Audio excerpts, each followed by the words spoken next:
की आज कालांतराने लक्षाची तब्येत पूर्ण खचावल्या म्हणून आता बैल विश्वासाची राहिली नाही ती.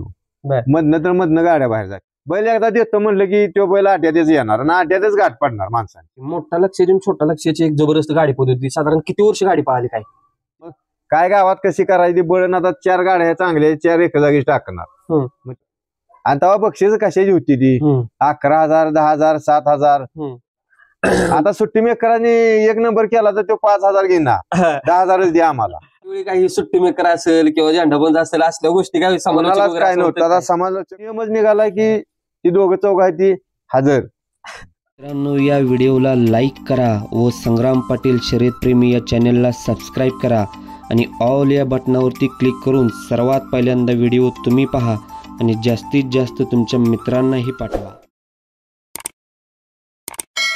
मित्रांनो नमस्कार. आज आपण आलोय संपूर्ण भारतात ज्याचं नाव होतं आणि संपूर्ण भारतात ज्यानं नाव केलं असा उत्तम भाऊंचा मोठा लक्षा, ज्याच्या आपण बघितलंय की आज कालांतराने लक्षाची तब्येत पूर्ण खचावल्या म्हणून कित्येक दिवस झाला आपण लक्षाकडे येण्याचा प्रयत्न करतोय. पण आज दानज तात्यांच्यामुळे योगायोग आला आणि आपण लक्षाच्या भेटीसाठी आलो.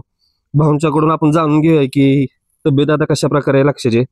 आणि भाऊंचं पण एक मुलाखतीच्या माध्यमातून आभार मानलं पाहिजे की बैलाचं एवढं वय होऊन सुद्धा भाऊनी अजूनपर्यंत बैलाचा सांभाळ केलाय. म्हणजे बैलगाडी क्षेत्रातील एक व्यक्तिमत्व म्हणून उत्तम भाऊंच्याकडे आपण बघतोय.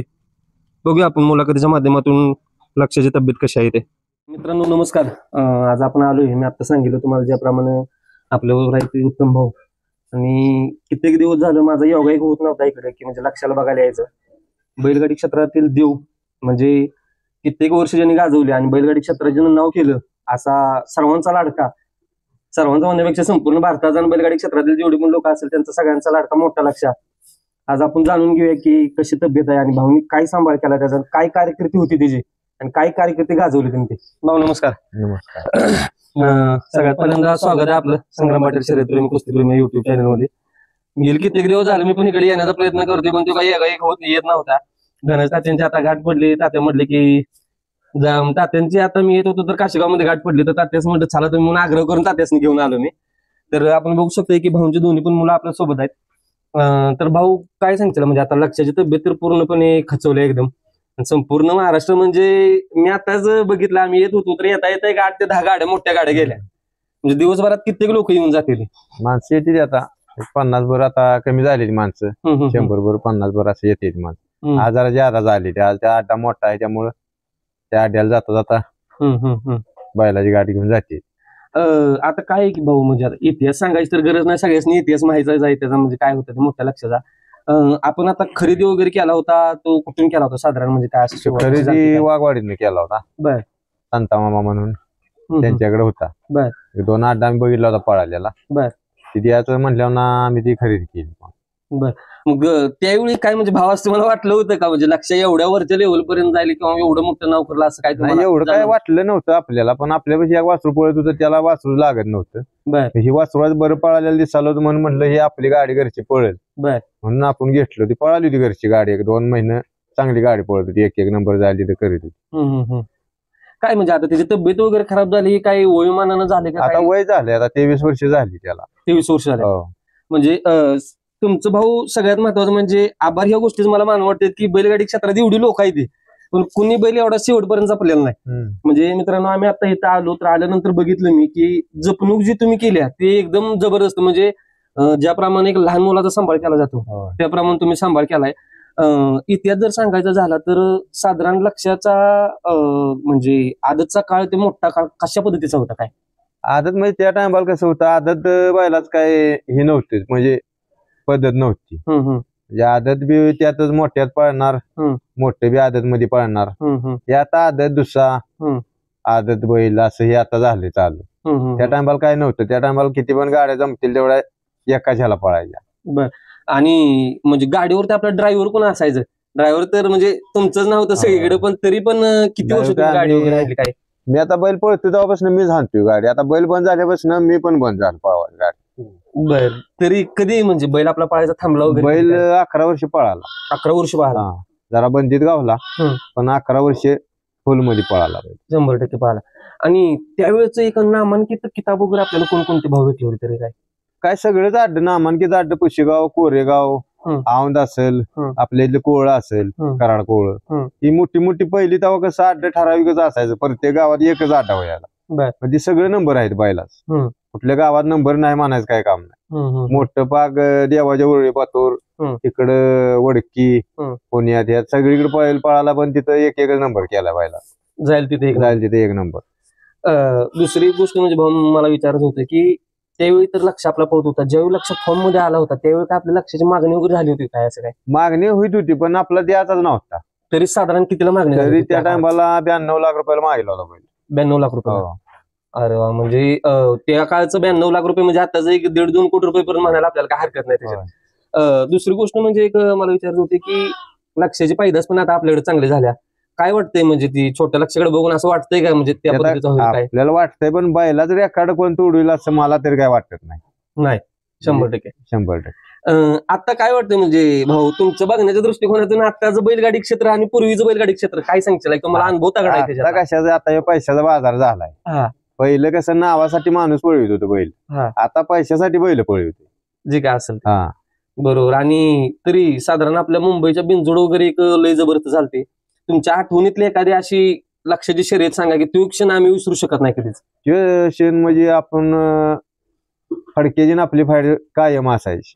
बरं. फडके शेटची पण गाडी चांगली पळत होती, आमची पण गाडी चांगली पळायची. तिथं मुंबईत कसं असायचं बैल दडवूनच. मग आम्ही त्या गाडीत त्याने नाव दिलं होतं तिथं आपल्या भागात. मुंबईला काय, मुंबईला आपण टेन्शन घेत नव्हतो. मुंबईवाली जो ती शिरती ठरवायची ती करायची, आपण फक्त बैल घेऊन जायचं, झोपायचा, गाडी पळवायची. ती गाडीत एक क्षण असा झाला होता की 4 वाजेपासून त्याला जोड कोण होत नव्हतं शेटला, फडके शेटला. बर. मग 4 वाजता आम्ही जोड झालो त्याला. साधारण कधीची म्हणजे घटना कधीच्या म्हणजे काय एक साल किती असेल तरी अंदाजे? त्याचा साल काय 12-13 नाना नाटा घेतला. बरं. आणि त्याच्यानंतर काय झालं बरं? ती तिथं आपली शर्यत झाली, लय अंतराने शर्यत झाली आपली. बरं. म्हणजे त्यावेळी लक्षानं तिथं बिनजोड केली होती. 3 लाख रुपये शर्यत होती. 6 लाख शर्यत होती. बरं. आणि त्याच्या लक्षासोबत कोण पाहिलं त्यावेळी? लक्ष संकट बेतडवाल्याचा शंभू. म्हणजे 4 वाजेपर्यंत त्यांना कोणी बिनजोडला कोणी नावच दिलं नव्हतं? नाव नव्हतं, म्हणजे फिरवलंच नाही त्यांच्यावर नाव. बर. आम्ही फिरवलं शेवट. बर. म्हणजे बघू शकता तुम्ही मित्रांनो, म्हणजे एवढं नाव होतं त्या काळात. म्हणजे आताचं काळ जे आहे तेच असतं तर त्याच्यापेक्षा जबल वर्चस्व झालं असतं. तुम्ही मला सांगायचं जर झालं तर दादाराव सगळेजण म्हणतात की दादांचं बैलावरती लक्ष असतं. आता पण चांगले चांगले बैल तुम्ही पाळले ते. मी आता बघितलेत की आपल्या दावणीला पण एक 15 ते 16 जनावर वगैरे पण आहेत ते चांगले, आणि गाया पण आहेत चांगल्या चांगल्या की ज्या बैलाच्या दुधासाठी वगैरे त्याचा वापर करताय तुम्ही किंवा बैलाची काळजी घेताय. मला एक सांगा की लक्षानंतर असा बैल तर होणे नाही 100%, पण लक्षाच्या पायावरती पाय टाकावा असा कुठला आत्ताचा बैल आपल्याला काही सांगता येईल का काय असं? आता तसा बैल काय म्हणजे होणे नाहीच. आपला जीव आपला राहत नाही म्हणून आपलं हे लक्षागत करेल काम, हे लक्षागत करेल असं म्हणायचं आपण. आपलं नशीब आणि बैलाच आपण सांभाळ चांगला केल्यामुळे आपल्याला जर लागल्या एखाद वासरू बैलाच्या आशीर्वादानंतर लागेल. पण 100% काय बैलागत काम करेल असं कुठलं नाही. सगळ्यांना एक मुलाखतीच्या माध्यमातून भाऊ सांगा की तुम्ही म्हणजे त्यावेळी त्याचा जो सांभाळ करत होता ना, असा काही पद्धतीने सांभाळ करत होता की त्याच्यात एवढं स्पीड होतं? सांभाळ म्हणजे आपण पहिल्यापासून बारका असल्यापासून त्याला सांभाळायलाय, त्यामुळे त्याला कधी दूध पाजलं नाही, कधी त्याला मुंडी नाही, कधी केळं नाही, ती काय नाही असलं. म्हणजे मोठी मोठी माणसं कशी चारायची, आम्ही गरीब परिस्थितीनं तो बैल सांभाळला होता. एका दिवस 8-8 दिवस त्याला रत्ती पण नसायचा, पण बैल कधी सगळं आपल्याला खाली मान घालून देत नव्हता. कधी अड्ड्यात गेलं की बैल आपला, आता ह्या अड्ड्यात वाज कमी पडला असता तर दुसऱ्या अड्ड्यात वाज आधाच बैल पडणार, पण कमी कावा झाला नाही बैल. आम्ही पण त्याची म्हणजे बैल म्हणून आपण कधी त्याच्याकडे बघितलं नाही.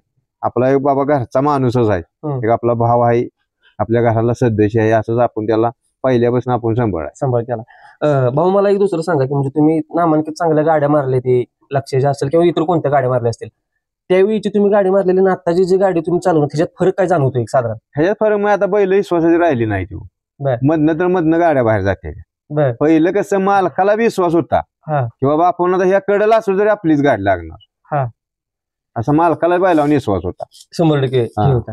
आणि दुसरी गोष्ट म्हणजे मित्रांनो, हा प्रश्न मी मुद्दामून विचारतो तुम्हाला की भाऊ आता काय झालं की पैऱ्याची बिऱ्याची गोष्ट असतील, माणसं रात्रीत पैरा फोडते ती, काय सांगतील ही वायदेसाठी वायदेवर पैर फुटते. हा. पहिलं कसं होतं, माणूस शब्दाला जागत होत. हा. शब्द आणि पहिलं कसं मोबाईल कोणाला नसायचा. आता पैरा केला तासाभरात की अर्ध्या तासात फोन येतोय, आयला मला जरा अडचण आहे, मला जरा पोराने दुसऱ्या पैरा केलाय, मग पुढचा आठ आपण करूया. ही कशासाठी? वायदेसाठी. आता पद्धत वायदेची लय झाली. त्या टायमाला कसं बैल एकदा देतो म्हणलं की तो बैल आड्यातच येणार आणि आड्यातच गाठ पडणार माणसांची. बरोबर. आता कसं होतंय, आता फोनवर नाही वय म्हणा येतंय. त्या टायमाला फोन नव्हता, आड्यातल्या आड्यात पैर व्हायचं. ह्या आड्यात पैरा झाला तर त्या आड्यातच पुढल्या गाठ पडणार आपली, नाही म्हणून सांगा येत नाही काय नाही. आणि आताच काय झालं माहितीये का भाऊ, की आता ज्या ह्याच्यात माणसं व्हिडिओ बघून ही पैरा बिरा करते ते. हे आता आपण आता एवढं आम्ही जुनं आहे, आता हे नवीन पोर आहे ती. एखाद्याला आपण फोन केला, बाबा बैल आम्हाला पाहिजे, तर तुमचा कुठला बैल, त्याचं शूटिंग टाका, व्हिडिओ टाका, ही आता मागण्याची पद्धत झाली. म्हणजे जुन्या माणसाला बी ती मागते. बरोबर बरोबर. मला सांगा की मोठा लक्षाची आणि छोटा लक्षाची एक जबरदस्त गाडी पद्धती, साधारण किती वर्ष गाडी पाहिली काय? ती गाडी एक 4-5 वर्ष पळाली गाडी. 4-5 वर्ष पाहिले, पण ती सापडली होती आजपर्यंत कोणालाच गावली नाही. कोणाला पळून नाही कोणाला गावली कवा गाडी. बरोबर. घोटाळा असा काय झाला, जो मोडलं, कुठं बैलाच काय अडकलं, काय झालं तरी पण नाहीच. मला वाटतं एक 4-5 वर्षात एकच तेवढा घोटाळा झाला बेदाल मध्ये. ते बैल सुटला नव्हता बारका लक्षा, असं फिरून गाडीचं मागं तोंड झालं आणि बाकीच्या गाड्या पळाल्या. तिथं शेवट नंबर आपला बसला होता. बर. दुसरं एक मला विचारत होता त्या की मोठा लक्ष तर जबरदस्त आहेच, पण तुमच्या आठवणीतला एक बैल कुठला सांगशील तुम्ही, मोठा लक्ष सोडून? मोठा लक्ष सोडून म्हणजे आता हे बारका लक्ष्या, पुन्हा तात्यांचा एक बैल पळत होता चांगला, तो शंकर. दाभोल्याचा एक पळत होता. अशी बैल बरीच होती. म्हणजे त्या काळात बैल आपली ह्या गाड्या चुकून चुकून पळाल्या की गाड्या राहायच्या फायनलला. फायनलला काय 1-2-3 नंबर होतेच, ते काय सगळ्यांचा 1 नंबर होऊ शकत नाही. आणि माणसं बी तेव्हा कशी होती, आपली इच्छा एकामेकाला, तू इथं हाण मी तिथं हाणतो. मग काय गावात कशी करायची बळण, आता 4 गाड्या चांगल्या, 4 एका जागी टाकणार, मग त्यात एक पळणारच लागणार, 4 लागत नाही. तसं आता काय झालं, आता चिठ्ठ्याव नशीब आहे. पहिलं हातान होतं, हाताने काय असेल ते. आणि पहिलं तर भाऊ असं होतं की म्हणजे त्या काळात व्हिडिओ नव्हतं, लाईव्ह नव्हतं, तरी पण माणसांचा वादविवाद हा जास्त होत नव्हता. वादविवाद होत नव्हता. म्हणजे आता तात्याने जरी समजा निकालात तात्याची गाडीने मार खाल्ला असला, नाहीतर तात्याची लागली असेल, जरी तात्याला नाही निकाल दिला तर तात्या गाडी घेऊन कधी मागे येणार नाही. म्हणजे माणसांच्या पाणसांची आपण किंमत ठेवणार. तशी आता आहे का? आता पाय जरी एखाद्याचा खाली पट्टीच्या पुढे असा जर लगेच जातोय तिथं धावायला, त्या माणसाचा पाय पुढे आहे, म्हणून गाडी घावून आता पायानं नीतीनं काय होतं या, पण ती तक्रार घरी जाते तिथं. म्हणजे मित्रांनो, एवढा तगडा अनुभव आहे यांचा भाऊंचा की भाऊ एका मैदानात असं कुठलं झालंय का, म्हणजे लक्ष्याची गाडी लेट सुटली आणि पुढून त्यानं नंबर केला, म्हणजे घेतले तेच प्रत्येक नंबर, तरी पण असं काय तुमची सांगशील? बऱ्याच जागा आमचा बैल कसा होता, माग तास असताना तासात चाक आदळ घेऊ बैल कधी पुढे येत नव्हता. आणि त्या टायमाला काय पट्टी बिट्टीच काय पद्धत नव्हती. जी गाडी वशिले जे 2-2 कासरा आणून सोडून द्यायची. तरी पण मागणं जाऊन बैल धरून तेवढं अंतर पुढे टाकीत होता बैल, पुढे जायत होता. म्हणजे आपल्याला आत्मविश्वास होता की कुणाची पण गाडी किती पण फरकान सुटून दे, आपण मागणं सुटलो, फक्त आपली नीट सुटली पाहिजे. नाही इकडे तो न होता नीट चाकोरी सुटली का नाही, मागणं किती पण सुटून द्या, त्याला जाऊन पुढे मारून तेवढं अंतर कट करून पुढलं तेवढं अंतर टाकायचं, अंगात धमक होती. दुसरं एक सांगायचं झालं तर भाऊ मला सांगा की पुशेगावचा किस्सा लय जबरदस्त झाला होता, काय सांगतील तुम्ही त्याच्याबद्दल? पुशेगावात कसं झालं होतं, त्याच वर्षी आपल्या गाडीसाठीच पुशेगावात चिठ्ठ्या वगैरे झालं होतं. का तर आपलं तिथनं सुरुवात झाली. तिथं कसं व्हायचं, हातानं शेमी गट बी हातानं, शेमी बी हातानं, म्हणजे शेमी शिरेलच होतं, पण गट हाताने टाकत होती. मग गटाला टाकरा लावायची नाही, ह्या गटात एक काढली, त्या गटात एक, ह्या गटात एक, मग त्या 8-10 गाड्यांचे टक्कर मनानच लागायची. मग ती टकरा लागते तर लय गाड्यांच्या, म्हणून तिने काय केलं, चिठ्ठ्या वापरलं, म्हणजे कोणाच काय कोणावर शब्द यायला नको. बरोबर. मग तिने ती चिठ्ठ्यावर गट टाकलं, गट चिठ्ठ्यावर टाकलं, सीमी चिठ्ठ्यावर टाकलं. म्हणजे पहिल्या सीमीत 1 नंबर फाटी आमची गाडी निघाली आणि उलट्या खांद्यावर निघाली. तो बारका लक्ष्या बाहेरनं निघाला, मग तो दाबीतच होता पब्लिकला. मग गौतम भाई काय म्हणली, ती गाडी झोपायची नाही. म्हणले एवढ्या मोठ्या मैदानात गाडी आपण घरला घेऊन गेल्यावर माणसं काय म्हणतील, 1 नंबराली गाडी घरला घेऊन कशाला जायचं, काय होईल ते होईल म्हणलं, पळवू म्हणलं, बघू काय होतंय, आपलं नशीब असलं सरळ तर राहील. पळून मार खाल्ला तर खाल्ला. ती एक लागली कडन, पुन्हा मध्ये लागल्यावर 1 नंबर केला. पण साधारण असं काहीतरी झालं की बैल पुढे 1-2-2.5 किलोमीटर गाडी थांबली नव्हती, असं कुठल्या तर मैदानात घडलेलं म्हणजे ते पण एक जबरदस्त झालं होतं, मोठ्या लक्षाची छोट्या लक्षाची गाडी पाहताना काहीतरी. ती काय जाईल तिथं गाडी लांबच जायची होती, कुठला बी अड्डा असून म्हणजे थांबत नव्हतीच गाडी. थांबतच नव्हती. जेवढा अड्डा आहे तेवढं पुढे मैदान गावलं तर तेवढ्या मैदानाला जाणार गाडी बर. थांबायला. आणि दुसरं पण भाव असं झालं म्हणजे मी बरेचसेच वेळा ऐकलंय की म्हणजे मोठ्या लक्षाचं नाव असल्यामुळं ही जी सुरुवात झाली की गटाला गाडी झोपत असताना 10 जर गाड्या जर निघाल्या असतील गटाला तर 10च्या 10 गटाला असायच्या, पण मोठ्या लक्षाची छोट्या लक्षाची गाडी असली की कोण झोपत नव्हते. हो झोपत नव्हतं. असं काय सांगशील म्हणजे हलक्या गाड्या झोपायच्या. पहिले कशा 2-2, 3-3 माणसाच्या गाड्या असायच्या. मग त्यात आता चांगली गाडी आहे ती आपण पुढे हाणायची, हलकी गाडी लक्ष गटाला हाणायची, अशी माणसं करायची. बरोबर. आणि मित्रांनो आपण बघतोय की अखिल भारतीय बैलगाडी संघटना, त्या संघटनेनं एक मागले 1 महिना 1.5 महिना झाला असेल की संपूर्ण महाराष्ट्रातला एक जीवन गौरव पुरस्कार लक्षासाठी दिला सगळ्यांनी. संघटनेबद्दल 1-2 शब्द सांगायचे झालं तर काय सांगशील? संघटनेचं कसं आता आपण संघटनेचं म्हणजे आपण आहे तोवरती आपल्या ध्यानात बी राहिलं ना, आपल्याला उपकार बी आपल्याला कशाने फेडा येणार नाही त्यांचे. म्हणजे इथनं माग कधी कुठल्या जनावराला पुरस्कार मिळाला नाही. अगदी बरोबर. पण आपल्या गरीब परिस्थितीच्या म्हणजे गरीब कुटुंबाच्या एका बैलाला आपल्या तिने आपला तो पुरस्कार मिळवून दिलाय. त्यामुळे आपण त्यांचं आहे तोवर त्यांचे म्हणजे त्या कमिटीचं आपण नाव कधी विसरू शकत नाही. बरोबर. म्हणजे संघटनेनं धनाज नेत्यानं असतील, मदन अप्पानं असतील किंवा नितीन आबा शेवाळे असेल, शर्यत क्षेत्र चालू करण्यासाठी लय प्रयत्न केले. हो. काय सांगितलं त्यांच्याबद्दल 1-2 शब्द? ही दोघं तिघं आता आपल्या भागातले तात्ती आहे, ती आंदाप्पा आहे, ती दोघं तिघं आपल्या भागातली आहे, ती शेवाळे आबा आहे, ती दत्ता गायकवाड आहे, अशी बरीच माणसं आहे ती. म्हणजे तिने एक तर याप केलंय की ती त्यांचं त्यासनीच माहित म्हणजे काय काय केलंय. हे आता काय गाड्या चालू झाल्यापासून प्रत्येक जण मी चालू केलंय, मी अमकं केलंय, मी तमकं केलंय, ही पटत नाही कोणाला. म्हणजे आमच्या सारख्याला पटत नाही. बरोबर आहे.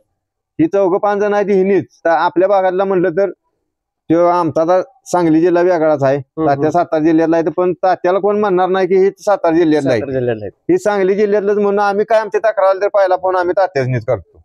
आता आमच्या भागातल्याला आम्ही कोणाला म्हणत नाही बाबा ही आमची अशी तक्रार आहे नाचे. का तर जो माणूस झटलाय तात्या रडले ती गाडी अड्डे चालू करायसाठी काय काय टाइमला. बरोबर आहे. दुसरी गोष्ट म्हणजे एक भाऊ तुम्हाला विचारायची होती की म्हणजे बैलगाडी क्षेत्र चालू करण्यासाठी त्यांनी एवढं आतोनात प्रयत्न केलं, पण या मुलाखतीच्या माध्यमातून मी तुम्हाला सांगतो मित्रांनो की भाऊ आता काय झालं की जे आयोजक आहेत ती बैलगाडी संघटनेकडे एवढं म्हणजे लक्ष न देता त्यांच्या मनानं जे पण कुठले शर्यती वगैरे असतील किंवा अड्डा असतील ते भरवतात. एक मुलाखतीच्या माध्यमातून आयोजक असतील महाराष्ट्रातले संपूर्ण जे आयोजित करत असतील त्यांच्यासाठी एक संदेश काय तर चांगला द्या तुम्ही. आता त्यांच्यासाठी काय द्या, आता ह्या संघटनेचं ते ऐकणार. एखाद्या जागी अड्डा घेऊ नका, संघटनेने सांगितलं बाबा असा अड्डा घेताय तसा, तरी त्यांच्या परस्पराचा अड्डा घेते. आता ही 2-4 गावात आपण नावं घेत नाही त्या गावांची, माणसाने राग येतो. आता ही 2-4 गावं ही पैशासाठी अड्डा भरू देत. 8 दिवसाला अड्डा आहेच, तिथे काही संघटना म्हणत नाही 8 दिवसाला तुम्ही अड्डा घ्या. 4-8 दिवसाला अड्डा आहेच त्या गावात. हे पैशासाठी चाललंय का नाही. बरोबर. साधारण आपलं जे पहिलं जे बैलगाडी क्षेत्र होतं त्या काळात माणसं पैशासाठी करत नव्हती कुठली गोष्ट. नाही पैशासाठी नव्हतंच ते नाव फक्त. आता बक्षीस कशाची होती ती 11,000, 10,000, 7,000, 15,000. आता फलटणला आम्ही तानायपाडला सोन्या घेऊन गेलो तेव्हा 15,000 तात्या बक्षीस होतं 1 नंबरला. मग तिथनं खाली सगळी बक्षीस. 15,000 म्हणजे त्या काळातले 1-1.5 लाख रुपये असल्याप्रमाणे आताच्या काळात खर्च बी कमी होता. आता 1.5 लाख 2 लाख जरी संध्याकाळ नंबर केला तरी 31,000 रुपये सगळं घरला जायत नसतील बैलवाले. बरोबर आहे. तेवढा खर्च आहे.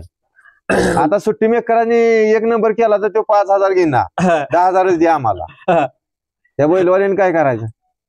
म्हणजे ही बैलवाल्यांची शोकांती काय म्हणजे सांगायचं झालं. त्या टायमाला कसं 5,000 बक्षीस आलं तरी 1,000 रुपये सगळा खर्च भागत होता. 4,000 रुपये बैलवाला घरला घेऊन येत होता. काय सांगतील बाबा म्हणजे त्यावेळी काही सुट्टी मेकर असेल किंवा झेंडाबंद असेल असल्या गोष्टी काय समाजाला काय नव्हतं. आता समालोचक नव्हतं. आता समजा तात्याच्या गावचा अड्डा असला की तिथलाच माणूस पोखरा असणार, झेंड्यावर असणार. आमच्या गावचा अड्डा असला की आमच्या गावातला पोखरणार बी तो झेंड्यावर बी गावातलाच माणूस. त्याने काय पैसे द्यायला आहेत का. पण आता हे नियमच निघाला की ती 2-4 आहेत ती हजर. दुसरं काय सांगितलं बाबा म्हणजे आता जर ही परिस्थिती झाल्या बैलगाडी क्षेत्र पैशाचा खेळ झालाय का. पैशाचाच खेळ आता हे. म्हणजे आता ह्यात गोरगरीब राहणारच नाही. आता 2 नंबरवाली सगळी आता ही शेतकऱ्यांचा खेळ आहे, पण ही 2 नंबरवाली सगळी आता ह्यात उतरली जे काय असेल ते.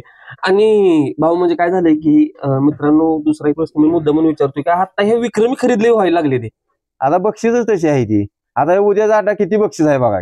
बरोबर की. मग ती माणूस काय म्हणतोय बैल घेऊया, बैलाला पैसे घालून ती आली गाडी तर आली, बैलाची गाडी आली न ह्या नादात उतरणारा बैल घ्यायला लागला. बरोबर. बक्षीस आहे दिलंय आता हो.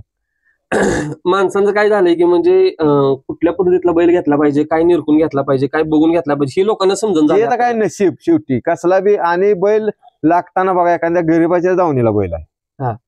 मोठ्या दावणीला कोणाच्या मोठा बैल होतोय का बघा, हा. तिने तयारच घ्यायचा बैल. मोठ्या माणसाच्या दावणीला होत नाही म्हणजे कसं होतंय, त्याला खर्च घाला काय ती भेट नाही, पण बैल बी त्या मापाचा झाला पाहिजे. बरोबर. मग त्याला आता आपण बारकं वासरू आणायचं 20 लाख रुपये त्याला घालवायचे, त्यापेक्षा 20 लाखाचा बैलच घेऊन पळवूया, अशी माणसं काय काय आता म्हणते. पण आता या क्षेत्रात काय झालंय की लोकांनी काय लोकांनी व्याजाने पैसे घेतले, ती व्याजाने पैसे घेऊन बैल वगैरे खरेदी केली, म्हणजे परवडते का एवढं व्याजाने पैसे घेऊन? काय जे त्याला माहित. आमच्या पाहुण्याने काल मुलाखत दिली त्या गजया मालकान, म्हणला मी 13 एकर जमीन घालली आणि बैल माझा मागितला तर मी ऐकला नाही. दुसरं म्हणजे एक भाऊ तुम्हाला मला एक भाऊ विचारतो तुम्हाला की आत्ताच्या घडीला बैलाला एक चांगली किंमत आली तर लोकांनी विकली पाहिजे का? विकली पाहिजे ती परिस्थितीच्या मानानं. म्हणजे आपली परिस्थिती बाबा हे बैल पळवायचा आहे का, बंद उद्या झाला तरी बैल सांभाळायची ताकद पाहिजे. पळतोय तो पळू ना, म्हणजे पळतोय त्यावर पळवायचं काय अवघड नाही, पण थांबल्यावर बैल सांभाळायच्या ऐपत पाहिजे आपली. बरोबर. पण भाऊ मला दुसरं हे विचारायचं होतं की थांबण्यानंतर बैल म्हणजे ज्यावेळी बैल पाळायचा थांबतो त्यानंतर सांभाळायची ताकद पाहिजे, म्हणजे तुमच्यात एवढं धैर्य आणि मनोभावनाने एवढं अंगात प्रयत्न कुठं आले की म्हणजे लक्षाचं एवढं वय झालं तरी तुम्ही त्याचा एवढा सांभाळ करताय, म्हणजे कशाबद्दल? आपलं नाव महाराष्ट्रात सगळ्या भारतात आपलं ह्या बैलांना नाव केलंय, मग आपण त्याला नाही सांभाळायचं मग काय सांभाळायचं, कोणाला सांभाळायचं? म्हणजे मित्रांनो आपण म्हणतोय की इथं आल्यानंतर एक मला बघितल्यानंतर बरं वाटलं की मी म्हटलं ज्याप्रमाणे की लहान मुलांचं ज्याप्रमाणे सांभाळ होतो त्याप्रमाणेच त्यांनी सांभाळ केलाय. आत्ताच्या लोकांना आणि बैलगाडी क्षेत्रातील युवा पिढी सगळ्यात जास्त यायला लागल्या. तुम्ही काय तर त्यांना चांगला संदेश द्या, म्हणजे शाळा ही ह्या गोष्टी सोडून इकडे जास्त यायला लागल्या. शाळांनी कोण ऐकतोय, आपण किती सांगितलं तरी. आता त्यांची ती गणपतीची आपली मंडळ होते तसं बैलाचं मंडळ तयार होतंय. 5-6 जणात बैल घेते आणि पळवते ते आड्यात. पण हे काय म्हणजे चांगलं आहे का, म्हणते योग्य आहे का? काय चांगलं नाहीच की, पण आता त्यांनी तर काय करा, त्यांनी पण नोकऱ्या नाही, पण आता नोकऱ्या लागणार मग काय करायचं? तुम्हाला एक अनुभव, त्या अनुभवाच्या दृष्टीने काय सांगशील तुम्ही? ती काय बरोबरच नाही की, पण आता आपण सांगून ऐकतोय का कोण? ऐकत नाही ती पोरं आताची. तरी भाऊ मला तुम्हाला शेवटचं विचारायचं होतं की आतापर्यंत चांगल्या गोष्टी सगळ्या केल्या आणि तुमची आता तयारी पण करताय तुम्ही चांगली, म्हणजे अजून बैल आहेत चांगले गोट्यात घडतील या पद्धतीतून. लक्षाबद्दल शेवटचं जर आपलं सांगायचं झालं तर लक्षांतर तुमचं नाव मिळवून दिलं, संपूर्ण महाराष्ट्रात भारतात नाव केलं सगळीकडे. लक्षाकडून आता ह्या क्षणी तिथपर्यंत येतापर्यंत की एखादी कुठली अपेक्षा एक राहिली का की बाबा ही अपेक्षा माझ्या लक्षाकडून फक्त राहिली नाही? आपली काय सकट नाही राहिली. त्या लक्षाच्या काळात जी बक्षीस होती, समजा गाडी असतील या काय असेल, ते आपल्याला पाहिजे त्या टायमाला बैलांना आपल्याला घेऊन दिले. बरोबर. म्हणजे आता कसं आहे, आता त्याचं वय पाक झालेला आहे, म्हणजे आपला वडील म्हातारा झाला आणि त्याची अजून आपण आशा करणं म्हणजे बाबा अजून त्यानं काम केलं पाहिजे किंवा आपल्याला मिळवून दिलं पाहिजे, घेऊन दिलं पाहिजे, ही आपल्याला नाही पटत. आता त्याचं वयमान झालंय, आपल्याला घेऊन दिलंय, आपलं नाव सगळं भारतात केलंय, महाराष्ट्रात केलंय, तेवढ्यात आपण समाधान. त्यावेळी लक्ष पळत असताना एक हायेस्ट आणि सगळ्यात मोठ्या रकमेचं कुठलं एखादं मैदान झालं किंवा बिनजोड झाली? बिनजोड लय मोठ्या होत होत्या, ती काय मुंबईत 5-5 आणि 4-4 लाखावर शर्ती म्हणजे व्हायच्या त्या टाइमला. सगळ्यात मोठी कुठली झाली अशी काही? सगळ्यात मोठी शर्यत मुंबईत, पण आपलं सगळ्यात मोठं अड्डा इथं 2-3 अड्डा, म्हणजे आता बुलेट असेल, पुन्हा त्या देवाच्या उरलेले 1.5 लाख रुपये स्प्लेंडर होती, एक छकडा होता, म्हणजे अशी बरीचशी मोठी बक्षीस होती, ती सगळी बैलांनी घेतलेली आपल्या. सगळी घेतलेली. मित्रांनो की भाऊने आपल्याला सांगितला इतिहास काय असतोय तो, आणि इतिहास हा इतिहासाचा असतोय की इतिहासात जो बदल कोणच करू शकत नाही. एखादी गोष्ट किंवा एखादी वस्तू जी असते ती एकदाच घडत्या, त्याच्यानंतर त्या गोष्टीत कुठले बदल होत नाहीत. आपण आता बघितलं की भाऊंनी चांगली माहिती आपल्याला दिली आणि एक वेळ काढला त्यांनी, आणि भाऊंच्यासाठी म्हणजे त्यांचा आभार मानावं तेवढं कमी आहे त्या मुलाखतीच्या माध्यमातून. पण भाऊ तुम्ही लक्षाचा सांभाळ करताय, ह्याच्यासाठी संपूर्ण महाराष्ट्राचं, संपूर्ण भारताचं एक तुम्हाला खरंच आभार म्हटलं पाहिजे. ते एवढ्या गोष्टी तुम्ही करताय आणि बघितलं की म्हणजे त्यांचं दोन्ही पण ही मुलं असतील म्हणजे आतोनात प्रयत्न करते ती त्यांच्यासाठी पण, आणि जे इतर काही बैल त्यांनी घेतले त्याच्यासाठी पण एक वेळ काढून त्यांनी चांगला आपल्याला वेळ दिला आणि मोठ्या लक्षाची एक संपूर्ण माहिती आपल्याला दिली. त्याच्याबद्दल आपण भाऊंचा आभार मानूया आणि आपण थांबूया. धन्यवाद.